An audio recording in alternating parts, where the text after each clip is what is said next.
السلام عليكم ورحمة الله وبركاته. إن الحمد لله نحمده ونستعينه ونستغفره ونؤمن به ونتوكل عليه ونعوذ بالله من شرور أنفسنا ومن سيئات أعمالنا. من يهده الله فلا مضل له ومن يضلله فلا هادي له. وأشهد أن لا إله إلا الله وأشهد أن محمدا عبده ورسوله. قال الله تعالى في كلامه المجيد وفرقانه الحميد: أعوذ بالله من الشيطان الرجيم. بسم الله الرحمن الرحيم. ألا بذكر الله تطمئن القلوب. وقال رسول الله صلى الله عليه وسلم: أفضل الذكر لا إله إلا الله. আজকের এই সম্মানিত মহিমান্বিত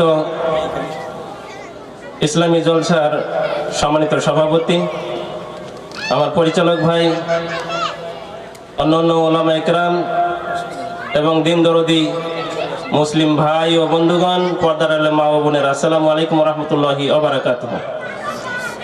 আপনারা বুঝতেই পারছেন, শুধুমাত্র দুইটি কথা বলা আপনাদের সামনে সংক্ষিপ্তভাবে।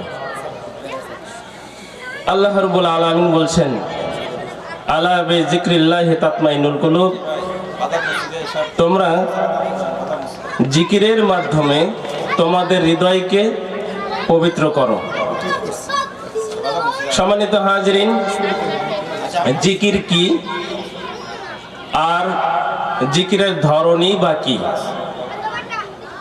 কেননা আমাদের দেশে জিকিরের নামে হাজার হাজার রকম সকম রয়েছে। এই জিকিরে আল্লাহ রাব্বুল আলামিনের স্মরণ করতে গিয়ে এত অতিরঞ্জিত, এত বেহায়াপনা, এত নোংরামি এবং ইতরামি করা হয় যা কল্পনাতীত। মুসলিমদের আল্লাহকে স্মরণ করবে, এখানে এরকমটি আল্লাহ রাসূল সাল্লাল্লাহু আলাইহি ওয়াসাল্লাম আমাদেরকে দিক নির্দেশনা দেন নাই। তো সে কথা পরেই বলি। এখন বলি, আমরা আমাদের হৃদয়গুলোকে পবিত্র করব। আল্লাহ রাব্বুল আলামিন এজন্য আমাদের আদেশ করেছেন, আমাদের হৃদয়গুলো পবিত্র করার জন্য জিকিরের আদেশ দিয়েছেন। যেহেতু আমাদের হৃদয়, অন্তর, কলব, হার্ট, এই যন্ত্রটি দূষিত হয়, অসুস্থ হয়, আবর্জনা যুক্ত হয়, কালিমা যুক্ত হয়, তখন একজন মানুষের ইবাদত, ইসলামের প্রতি ভালোবাসা, কুরআনুল কারীমের প্রতি ভালোবাসা, ইবাদতের প্রতি ভালোবাসা সবগুলোই কমে যায়। এজন্য এটাকে সচল, সক্রিয়, সুস্থ রাখার জন্য আল্লাহ তাআলাই আবার চিকিৎসা বাতলিয়ে দিয়েছেন। এটা আমাদের স্মরণ রাখতে হবে। আমরা হাটে বাজারে, মাঠে ঘাটে কত কথা বলি, চা স্টলের অসংখ্য কথা বলি।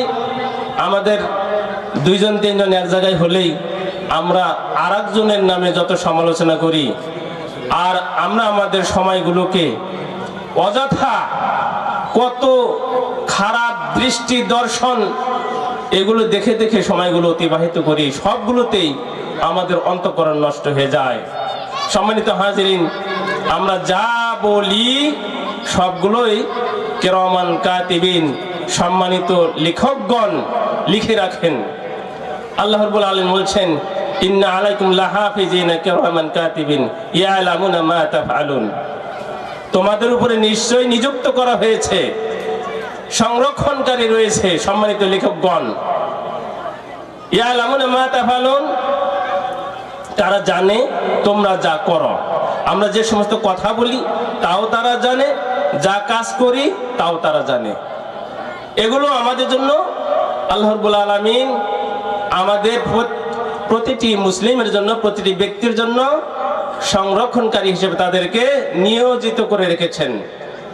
তাহলে এই আয়াত যদি আমাদের জানা থাকে, এই আলোচনা যদি আমাদের হৃদয় পটে জাগরুক থাকে, তাহলে আশা করা যাবে যে আমাদের দ্বারা বাজে কথা অহেতুক কথা, মিথ্যা কথা, খারাপ কিছু করা, খারাপ কিছু বলা, খারাপ কিছু দর্শন, এগুলো থেকে আমাদের মন হেফাজত থাকবে ইনশাআল্লাহ। যদি আমাদের এই আয়াতের আলোচনাটা আমাদের হৃদয়ে থাকে। সম্মানিত হাজিরিন, আজে বাজে কথাগুলো পরিহার করি।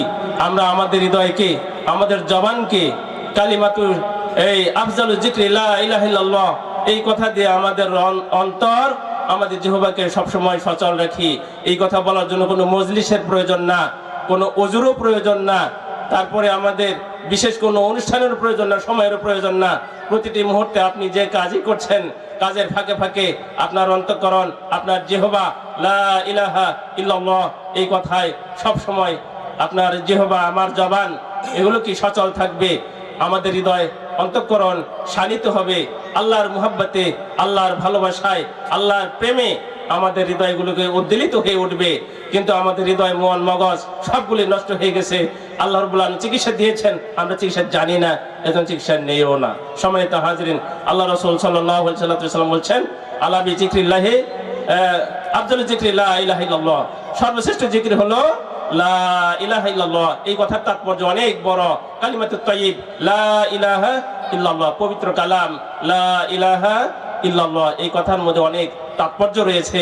এই কথা জেনে শুনে বুঝে আমরা যদি সব সময় এই তেলাওয়াত করতে থাকি, পড়তে থাকি, আমাদের দুইটা লাভ হবে। একটা হলো আমাদের অন্তঃকরণ আল্লাহর প্রতি ভালোবাসায় রুজু থাকবে, ভালো কাজের প্রতি আমাদের মন বিগলিত থাকবে, আগ্রহ তৈরি হবে। আর অন্যদিকে প্রতিটি কালামে আমাদের জন্য অসংখ্য নেকি আল্লাহ রাব্বুল আলামিন কি করবেন, হেফাজত করবেন। তো আল্লাহ তাআলা আমাদেরকে হেফাজত করুন। আমরা কথা কাজে যেন সংযত হই, আমাদের জবানে সবসময় আল্লাহর নাম উচ্চারিত থাকবে। আমরা আল্লাহ রাব্বুল আলামিনের প্রিয় পাত্র হিসাবে যেন মরতে পারি। আমাদের মৃত্যুর সময় যেন এই কালিমা বেশি বেশি আমরা চলমান জীবনে প্রয়োগ করব। মৃত্যুর সময় আল্লাহ রাব্বুল আলামিন এটা আমাদের জন্য সহজ করে দেবেন বলি আল্লাহুম্মা আমিন। আল্লাহ তাআলা আমাদেরকে সেই তৌফিক দান করুন। তিনি আমাদেরকে পরিপূর্ণ মুসলিম হওয়ার তৌফিক দান করুন। তিনি আমাদেরকে ভালো আমলদার হওয়ার তৌফিক দান করুন। এ কথা বলেই আমি আমার সংক্ষিপ্ত কথা এখানে শেষ করছি। আসসালামু আলাইকুম ওয়া রাহমাতুল্লাহি ওয়া বারাকাতুহু। এখানে এশায়ের সালাত পড়ানো হবে, আপনারা প্রস্তুতি গ্রহণ করুন।